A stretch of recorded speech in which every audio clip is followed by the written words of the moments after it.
Assalamualaikum warahmatullahi wabarakatuh. Apa kabar murid-murid Bu Syifa? Semoga semuanya dalam keadaan sehat walafiat, amin amin ya rabbal alamin.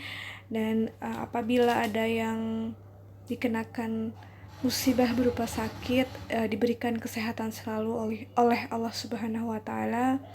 Lekas diangkat penyakitnya. Amin. Meskipun kita jauh-jauhan nih, semoga ilmu tetap tersampaikan dan kalian tetap semangat dalam menuntut ilmu. Pada kesempatan kali ini, Bu Syifa akan melanjutkan penjelasan tentang mempertahankan kemerdekaan Republik Indonesia dengan atau melalui senjata. Kalau kemarin kita sudah bahas beberapa peristiwa seperti peristiwa Ambarawa, peristiwa Surabaya, peristiwa Medan Area. Nah, sekarang nih Bu Syifa akan lanjutkan yaitu dengan peristiwa Merah Putih di Manado. Latar belakang awal mula kenapa sih bisa terjadi ini, yaitu dimulai dengan kedatangan sekutu pada bulan September 1945. Sekutu datang memboncengi Nica. Maksud dari kedatangan sekutu ini jadi nggak kayak peristiwa sebelumnya ya, yang bahasa saya pura-pura untuk membebaskan tentara dan dibalikan ke negara asalnya. Tapi di peristiwa Merah Putih di Manado ini, maksud kedatangan sekutu yaitu mengukuhkan kembali pemerintahan Belanda di kota Manado gitu ya. Jadi ingin membentuk lagi nih pemerintahan Belanda di Indonesia. Kayak bahasa enaknya gini, kayak ingin menjajah lagi gitu ya, menjajah lagi Belanda di Indonesia. Apakah Indonesia mau nurut seperti sebelum-sebelumnya? Apakah rakyat Indonesia mau menerima saja seperti sebelum-sebelumnya? Tentu tidak. Jadi adanya proklamasi kemerdekaan Republik Indonesia serta adanya pergerakan-pergerakan dari rakyat Indonesia untuk seperti melek akan penjajahan Indonesia, maka hal ini mendapat pertentangan dari rakyat Indonesia gitu ya, dan menciptakan konflik tentunya dari rakyat Indonesia dengan sekutu. Dari kronologi peristiwa Merah Putih ini, pertama kali itu sekutu mengumumkan larangan mengibarkan bendera merah putih di seluruh wilayah Minahasa gitu ya. Lalu tentu hal ini memicu kemarahan rakyat gitu ya, dan konflik bersenjata sudah tidak dapat terelakkan lagi. Konflik pertama terjadi di Tondano dan Tomohon. Nah, dalam konflik pertama ini rakyat terdesak mundur karena minimnya persenjataan dari rakyat Minahasa atau di Manado tentunya ya. Secara garis besarnya di Manado. Nah, dengan mundurnya rakyat ini, maka Dr. Samratulangi, nah ini tokoh nih yang terkenal dalam peristiwa Merah Putih di Manado, membentuk organisasi perjuangan Pusat Keselamatan Rakyat gitu ya. Lalu, Dr. Samratulangi juga memprakarsai petisi yang ditandatangani oleh 50 orang. Nah, isi petisi ini menyatakan bahwa rakyat seluruh Sulawesi mendukung kemerdekaan Republik Indonesia. Gitu. Nah, akibat tindakannya ini, maka Dr. Samratulangi ditangkap dan dibuang ke Papua oleh tentara sekutu. Nah, itulah dari peristiwa Merah Putih di Manado. Oke, saya lanjutkan nih. Lalu ada pertempuran di Bandung atau yang biasa kita kenal peristiwa Bandung Lautan Api. Latar belakangnya tentu saja kalau nggak ada api nggak ada asap gitu ya. Berarti pertama kali terjadi Pertempuran ini tentunya diawali dengan kedatangan sekutu, gitu lagi-lagi ya, dengan kedatangan sekutu. Di sini bukan hanya Nica ya, tapi pasukan Inggris tentu serta di dalamnya ada Nica. Tiba di Bandung pada tanggal 12 Oktober 1945. Di sini sekutu menuntut agar semua senjata api yang telah direbut dari tangan tentara Jepang agar diserahkan kepada sekutu. Nah, kronologi awalnya gini nih ya, menuntut agar semua senjata api dibalikin lagi gitu ya kepada sekutu. Terus nggak tahu dirinya ini sekutu memberi waktu untuk menyerahkan senjata paling lambat tanggal 21 November 1945. Apakah rakyat juga mau nurut membalikkan senjata kepada sekutu, menyerahkan senjata yang sudah dilucuti dari tentara Jepang kepada sekutu? Tentunya tidak ya, tentunya tidak. Malamnya, di malam tanggal 21 November 1945, kontak senjata pun tidak dapat terhindarkan gitu ya. Serangan terhadap wilayah kedudukan Inggris termasuk Hotel Homan dan Hotel Preanger yang mereka gunakan sebagai markas di wilayah Bandung itu diserang gitu ya. Melakukan penyerangan. Nah, pada saat penyerangan ini 3 hari setelah tanggal 21 November ini, sekutu mengultimatum untuk mengosongkan Bandung ya, mengultimatum untuk mengosongkan Bandung. Lalu pada 23 Maret 1946, ultimatum dari Inggris. Jadi tuh beberapa kali ya Inggris itu mengultimatum untuk mengosongkan Bandung. Kan tadi yang udah Ibu jelaskan, 21 November di malam harinya terjadi kontak senjata pertama kali. 3 hari setelah 21 November 1945, sekutu mengultimatum agar Bandung Utara dikosongkan. Gitu. Lalu sekutu juga di berjalannya waktu ya, di tanggal 23 Maret 1946,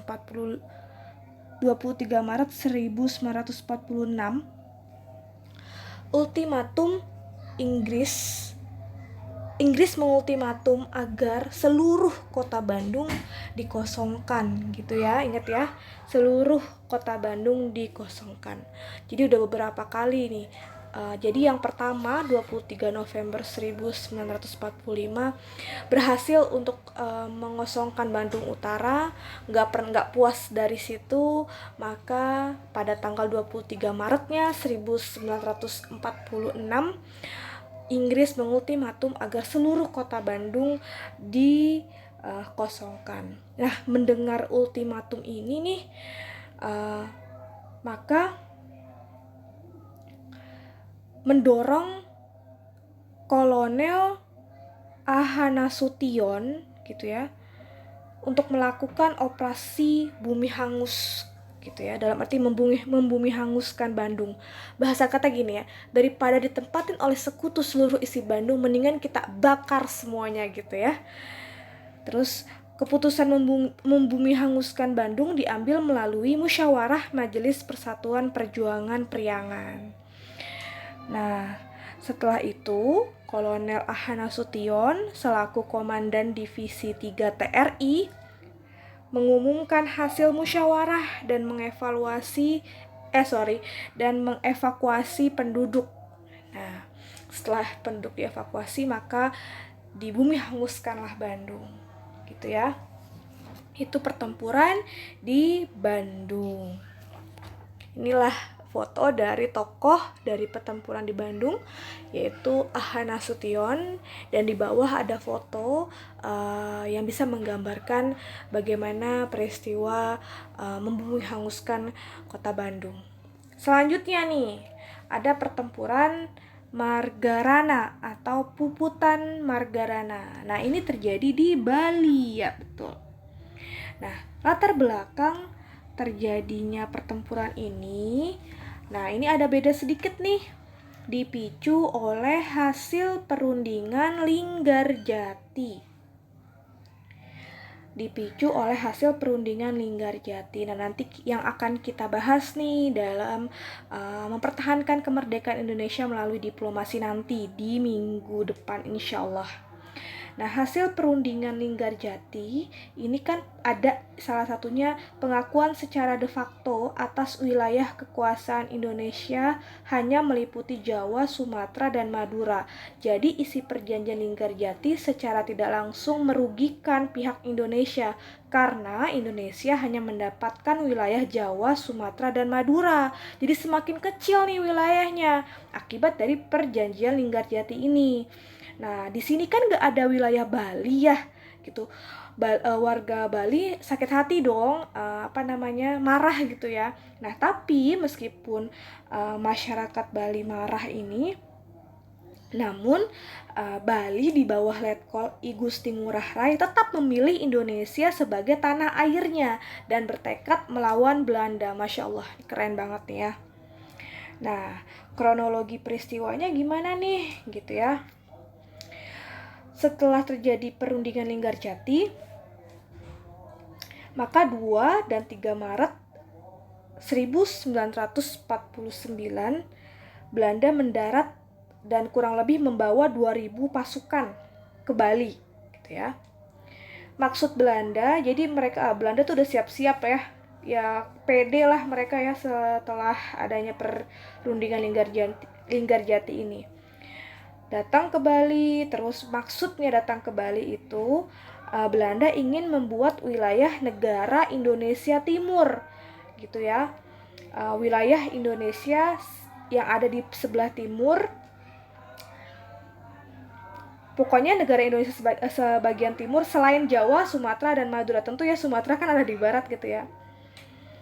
Nah, terus setelah itu, apakah mau terima Bali menerima tawaran Belanda membentuk negara Indonesia Timur? Tentu tidak. Di bawah kepemimpinan I Gusti Ngurah Rai tentu menolak tegas ajakan tersebut. Nah, akibat penolakan ini, maka terjadilah kontak senjata, gitu ya. Nah, peristiwa Puputan Margana ini kronologinya ini ya, bermula dari perintah I Gusti Ngurah Rai. Nah, I Gusti Ngurah Rai mempunyai pasukan nih, namanya Ciung Wanara. Nah, nih pasukannya Ciung Wanara.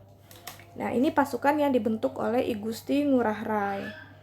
Tujuan pasukannya itu untuk melucuti persenjataan polisi Nica yang menduduki kota Tabanan, Bali.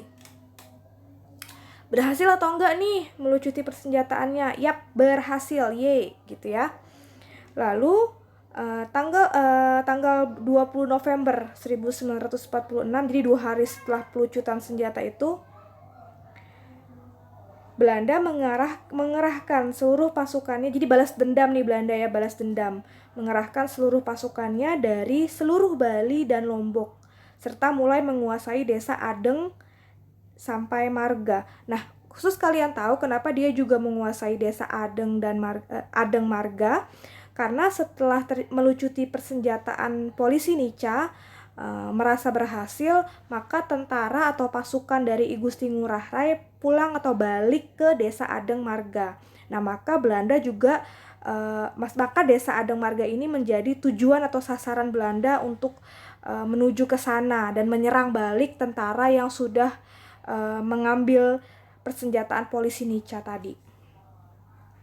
Nah, ketika sudah datang atau ketika sudah mengerahkan seluruh pasukannya, sekitar pukul 9 sampai 10 waktu Indonesia Timur, pasukan Ciung Wanara menyadari bahwa mereka dalam posisi terkepung oleh serdadu Belanda. Apakah di situ dia menyerah kepada Belanda? Tidak, tentu tidak. Mereka memilih bertahan dan aksi tembak-menembak tidak dapat terelakkan. Setelah bertempur dengan semangat sampai titik darah penghabisan, berita dukanya Ngurah Rai dan 96 anggota pasukannya gugur. Nah, maka dengan ini untuk mengenangnya dibuat Tugu Pahlawan dan tanggal 20 November diperingati Hari Puputan Margana. Untuk informasi kalian, kata puputan ini memiliki makna moral karena ajaran agama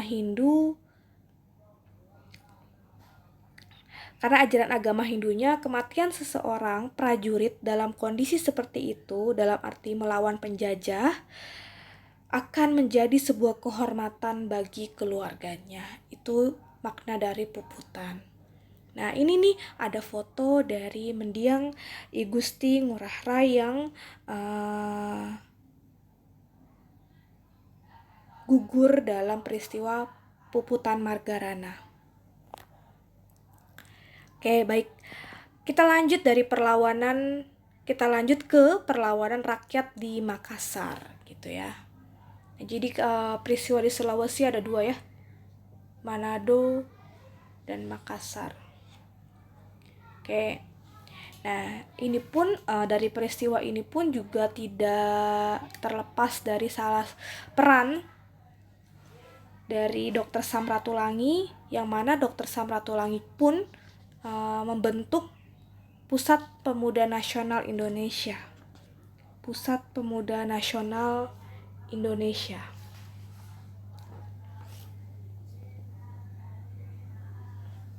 Ya. Oke. Latar belakang dari perlawanan rakyat di Makassar ini, Belanda tentu kedatangan sekutu ya. Kedatangan sekutu ke daerah Makassar.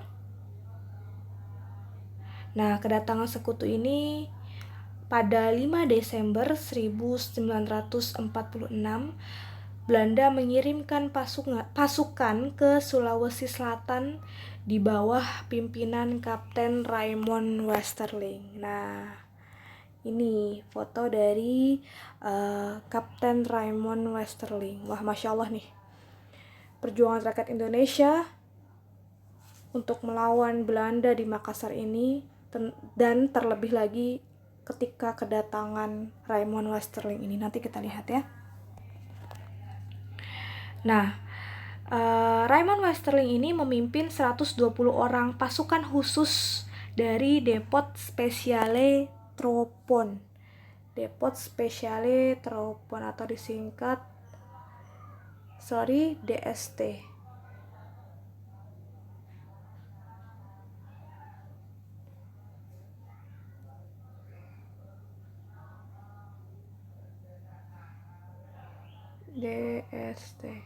Nah, dia memimpin pasukan khusus yang dari DST atau Depot Pasukan Khusus gitu ya, bahasa Indonesia Depot Pasukan Khusus. Misi kedatangan Westerling ini menumpas pemberontakan para pejuang dan rakyat Makassar yang menentang pembentukan negara Indonesia Timur. Coba tuh bayangin ya, yang berarti nih ya, nyambung nih ya. Berarti ini pun merupakan salah satu peristiwa yang bermula dari perundingan Linggarjati gitu ya. Karena Sulawesi kan gak masuk dalam wilayah Indonesia. Nah, maka Belanda pun ingin datang ke Sulawesi untuk membentuk pula negara Indonesia Timur, sama dengan Bali. Nah, kedatangan Raymond Westerling ini untuk menumpas pemberontakan rakyat Makassar yang gak mau membentuk negara Indonesia Timur, yang menentang. Nah, di sini tokoh-tokohnya itu para pemuda yang lebih berperan besar. Karena yang sudah kita ketahui, Dr. Samratulangi kan sudah diasingkan ke Papua ya oleh Belanda pada peristiwa Manado. Nah, di sini yang lebih berperan besar adalah pemuda. Terus pemuda yang tergabung dalam PPNI gitu ya, mengangkat senjata melakukan perlawanan. Nah, awalnya mereka berhasil nih merebut tempat-tempat strategis yang dikuasai oleh Nica atau Belanda. Nah, selanjutnya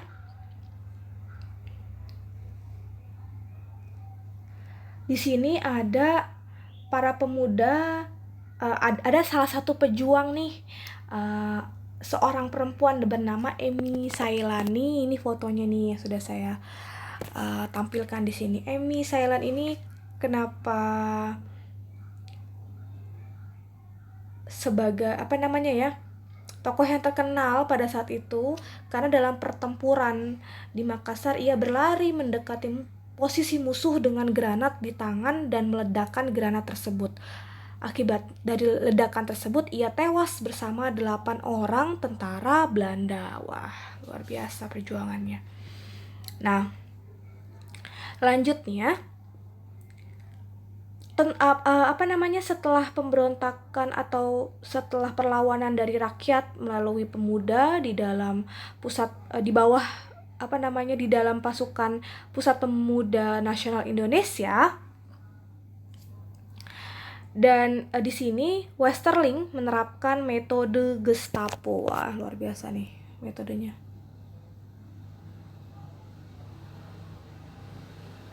Jadi gini loh. Bukan setelah rakyat melakukan pemberontakan tadi dan berhasil menguasai wilayah-wilayah strategis, perlawanan Belanda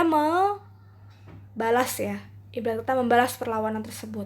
Nah, di bawah kepemimpinan Westerling ini menerapkan metode Gestapo. Nah, metode ini nih yang Masya Allah ngeselinnya gitu ya. Metode Gestapo adalah metode yang diterapkan polisi rahasia Jerman yang terkenal kejamnya semasa Adolf Hitler. Nah, pada masa Hitler melakukan metode ini yaitu dengan cara mengerahkan polisi rahasia Jerman, menangkap dan membantai setiap orang yang mereka curigai sebagai musuh. Oke. Akibatnya sekitar 40.000 rakyat sipil ini menurut KH Muzakar ya. Jadi perlu kalian informasi untuk berapa jumlah korbannya itu masing-masing itu ada beberapa versi dan semua versi itu berbeda-beda gitu ya. Sebagai akibatnya sekitar 40.000 rakyat sipil yang tidak berdosa dibunuh oleh pasukan Westerling. Nah, kenapa